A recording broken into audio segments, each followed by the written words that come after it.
پہلی چیز میرے نبی کریم نے بتائی کہ جس وقت میری امت فحاشی کے کاموں میں مبتلا ہو جائے گی، فحاشی اور عریانی جس وقت عام ہو جائے گی معاشرے میں، اور بے حیائی عام ہو جائے گی، اور اتنی عام ہو جائے گی حتی یعلنوا بہا، جس وقت میری امت علی الاعلان فحاشی میں مبتلا ہو جائے گی، اعلانیہ طور پہ حیا ختم ہو جائے گا لوگوں میں، جس طرح آج ہمارے معاشرے میں بالکل حیا ختم ہوتا جا رہا ہے۔ جو صنف نازک عورتیں پردہ جس پہ میرے نبی نے اپنی رحمت اور حیا والا رکھا تھا، جس کے سر پہ دوپٹہ دیا تھا، اس نے وہ دوپٹہ اتار پھینکائے اور اپنے جسم کی نمائش کرنے کے لیے تنگ اور چست لباس پہن کے بازاروں کی زینت بننے لگی ہے، بال کھول دیے گئے، بے پردگی کی جاتی ہے، سج دھج کے عورت باہر نکلتی ہے، خوشبوؤں میں مہک مہک کر باہر غیر مردوں کو اپنی طرف متوجہ کرنے لگتی ہے، اور اس کے علاوہ فحاشی کے دیگر کئی ایسے آلات ہمارے معاشرے کے اندر وہ زہر کی طرح سرایت کر چکے ہیں۔ یہ ٹی وی، یہ کیبل، یہ ڈش، یہ انٹرنیٹ کا غلط استعمال، یہ ساری وہ چیزیں ہیں جو فحاشی کی طرف ہماری قوم کو دھکیل رہی ہے، اور نئی نوجوان نسل فحاشی کے گھاٹ اتر رہی ہے کہ نہیں؟ بولو بھائی، حق کی گواہی نہیں دیتے ہو، سچی بات پہ ہاں تو کر دیا کرو، ہے نا؟ تمہیں سنو، میرے نبی کریم صلی اللہ علیہ وسلم نے فرمایا جب یہ فحاشی عام ہو جائے گی تو پھر کیا ہوگا؟ الا فشا فیہم الطاعون، جب فحاشی عام ہو جائے گی تو پھر میرا رب طاعون پھیلا دے گا ان لوگوں میں، طاعون کی وبا۔ اور یہ صرف ایک بیماری کا ذکر نہیں کیا بلکہ آمنہ کے لال نے آگے فرمایا والاوجاع التي لم تكن مضت في اسلافهم الذين مضوا، ایسی ایسی نئی بیماریاں میرا رب اس قوم میں پھیلا دے گا جن بیماریوں کا نام بھی تمہارے باپ داداؤں نے نہیں سنا ہوگا، لیکن تمہاری بد کرداری کی وجہ سے اور تمہاری فحاشی عریانی بے حیائی کی وجہ سے ایسی ایسی بیماریاں تمہارے اندر اللہ پھیلا دے گا کہ تم حیران ہوگے۔ نہ ڈاکٹر کی دوا کچھ کام کرے گی، نہ حکیم کی گولیاں کچھ کام کرے گی، نہ کسی کے نسخے کچھ کام کریں گے، ہر بندہ مجبور ہوگا، ہائے اللہ یہ کیا مصیبت ڈال دی ہے، لا علاج مرضیں آ گئی ہیں۔ جس طرح ہمارے ماحول میں کئی ایسی نئی نئی بیماریاں پیدا ہو چکی ہے، کس نے سنا تھا شوگر کا نام ہمارے پچھلے باپ داداؤں میں؟ کس نے سنا تھا ہیپاٹائٹس کا نام ہمارے باپ داداؤں نے؟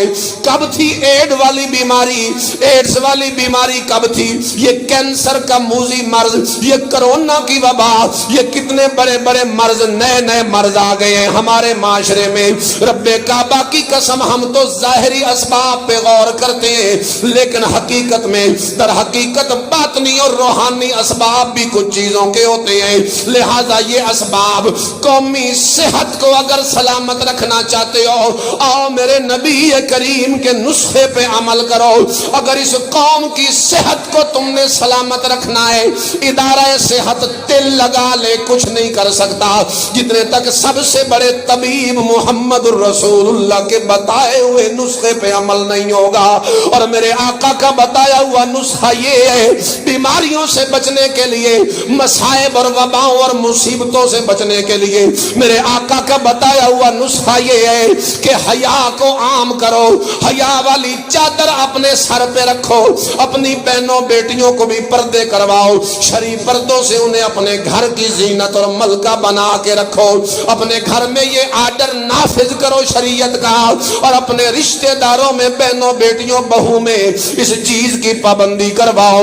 ورنہ اگر تم نے حیا والی چادر کو اتار دیا، بے حیائی کو تم پھیلا دو گے اور نئی نئی مرضوں کو سزا کے طور پہ میرا اللہ پھیلا دے۔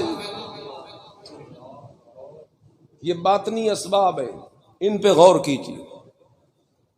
اب پیچھے جو اتنی بڑی سزا گزری ہے کرونا کی، ساری دنیا نے جو زور لگایا ہے وہ ظاہری اسباب پہ لگایا ہے۔ ہر ملک نے نہیں تحقیق کی، مرض کی اور اپنی اپنی ویکسین ایجاد کی ہے، بنائی ہے کہ نہیں بنائی؟ ہر ملک نے اپنی اپنی ویکسین بنائی ہے اس کو، اور ٹھیک ہے، ہونا چاہیے بیماری کا علاج، لیکن وہ تو ظاہری اسباب تھے۔ باطنی مرض، باطنی اسباب کہ اصل وجہ کیا ہے ان بیماریوں کے آنے کی، اصل سبب کیا ہے ان وباؤں کے پھوٹنے کا، وہ میرے نبی کریم نے بتایا۔ فحاشی اور یعنی بے حیائی، نوجوان زنا میں ملوث ہو چکا ہے۔ آج کی نوجوان نسل، یہ کالجوں یونیورسٹیوں میں ہمارے بھائی پڑھنے والے، بہنیں پڑھنے والی، یہ بازاروں میں نکلنے والے، یہ گھر میں بھی بیٹھے ہوں پھر بھی فحاشی کا سامان گھر میں پہنچ چکا ہے۔ تیرے ہاتھ میں ایک آزمائش آ گئی ہے اس موبائل کی شکل میں، یہ تیرے ہاتھ میں دے دیا گیا ہے، سب کچھ اس میں موجود ہے، لیکن پابندی لگائی ہے کہ اس کے قریب نہیں جانا۔ لہذا کون کرتا ہے اعتبار، کون کرتا ہے خیال ان پابندیوں کا؟ سر عام فحاشی کے گھاٹ اتر رہی ہے نوجوان نسل، فحاشی عام ہے، زنا عام ہو چکا ہے، اور ہم جنس پرستی والی وبا عام ہو چکی۔ ہم جنس پرستی عام ہے کہ نہیں؟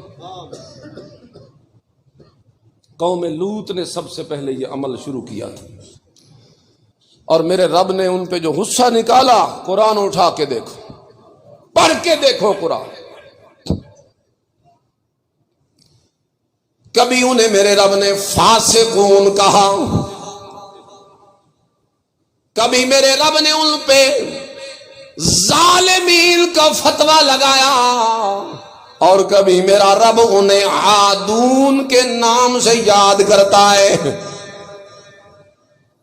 زنا والے کو تو صرف خبیث کہا نا، الخبیثات للخبیثین والخبیثون للخبیثات، لیکن یہ ہم جنس پرستی جو ہے، مرد کا مرد سے اپنی خواہش پوری کرنا، عورت کا عورت سے اپنی خواہش پوری کرنا، میرے نبی کریم نے فرمایا ان اخوف ما اخاف على امتی عمل قوم لوط، مجھے اپنی امت میں جس گناہ کا سب سے زیادہ خوف اور خطرہ ہے وہ قوم لوط والا گناہ ہے۔ اور میرے نبی کریم نے فرمایا لعن اللہ من عمل عمل قوم لوط، جو بندہ قوم لوط والی اس برائی کو کرتا ہے، گناہ کو کرتا ہے، میرا اللہ اس پہ لعنت برساتا رہتا ہے۔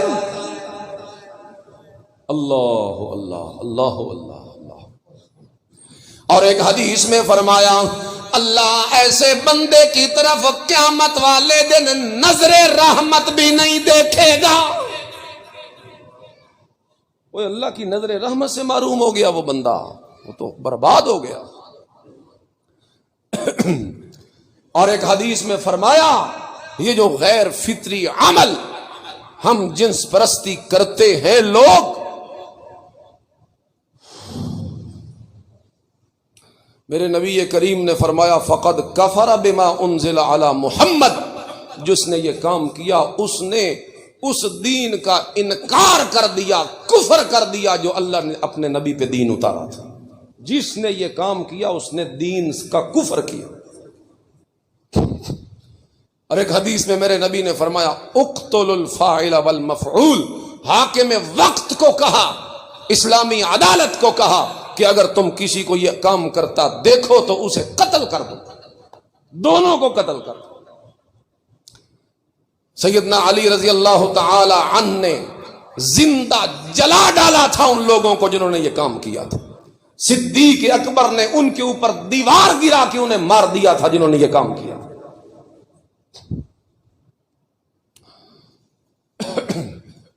یہ فحاشی ہمارے ملک میں عام ہے کہ نہیں؟ یہ ہے وجہ ان بلاؤں اور مصیبتوں اور آفتوں کے آنے کی. اور ابھی تو ہم نے بھگتی ایک وبا کرونا والی، اور اب یہ سیلاب کا اتنا بڑا حادثہ ہمارے اوپر پھر آن پڑا ہے. رب کعبہ کی قسم یہ سلسلہ نہیں رکے گا، یہ چلتا رہے گا. پھر بھگتتے رہو. کب تک بھگتو گے اور کتنے تک اللہ کا مقابلہ کرو؟ ما انتم بمعجزین فی الارض، تم میرے اللہ کو کبھی نہیں ہرا سکتے.